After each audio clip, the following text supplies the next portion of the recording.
Hi there. I would like to read you an extract of my story, Flirting with Burnout, as recorded in Cindy Tien's book, Inside.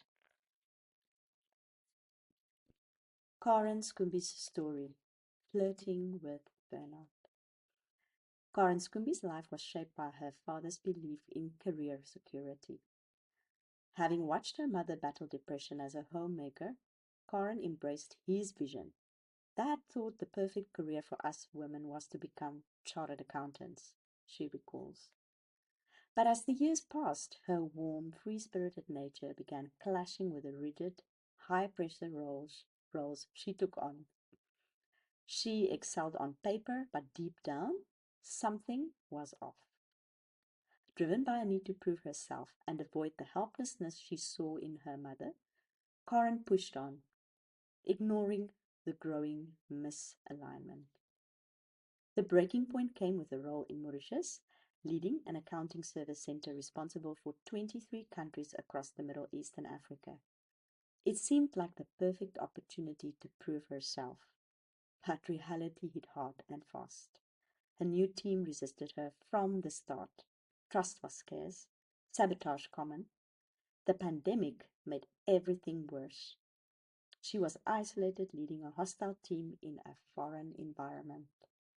A small group within her team began actively undermining her, engaging in unethical behavior and manipulating others against her. The toxic atmosphere grew thicker by the day, forcing her to fire 3 of 5 team members. Each dismissal chipped away at her sense of safety and belief in leadership. I completely lost it, she admits. A team member called in sick once, and I just snapped. I yelled, really yelled. It wasn't like me at all. That was the moment I knew I was losing myself. There were no real breaks, no weekends off, just endless firefighting. Alcohol became her coping mechanism, momentary escape that deepened her exhaustion. I thought I was in control, but I drink to forget, only to wake up more drained and more depleted. She finally took a 3 week break, her max. But even then, the stress followed her like a shadow. Nothing had changed. The company eventually offered her the option to step down, which she accepted, finally acknowledging her need for recovery. It's taken me years to feel like myself again, Corin says. Even now, I have moments where just thinking about work tightens my chest. The real shift came when I chose to go alcohol-free and attend a recovery course that helped me realign my values with how I was living. That was the turning point where I began reclaiming my energy, my choices, and my sense of freedom. It was the moment I stopped merely surviving and started consciously building a life that nourished me. Mindfulness and long walks became her medicine. They helped me slow down, forgive myself for the years I'd ignored my truth. The scars run deep. Sometimes the thought of a new job brings back panic. It's physical, my throat closes up. That's how deeply burnout can wire itself into you. Today, Karen channels her experience into burnout coaching, helping others recognize the early warning signs that she missed.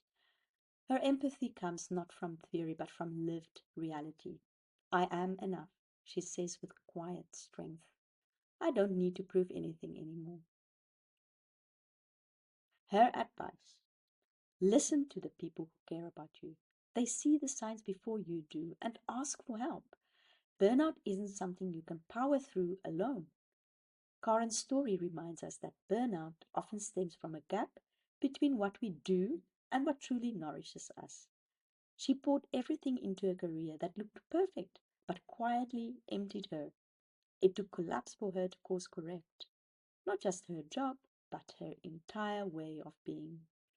This unravels another point to pursue. Release what's draining you. Revive what gives you life. I hope you enjoyed this. Thank you for listening.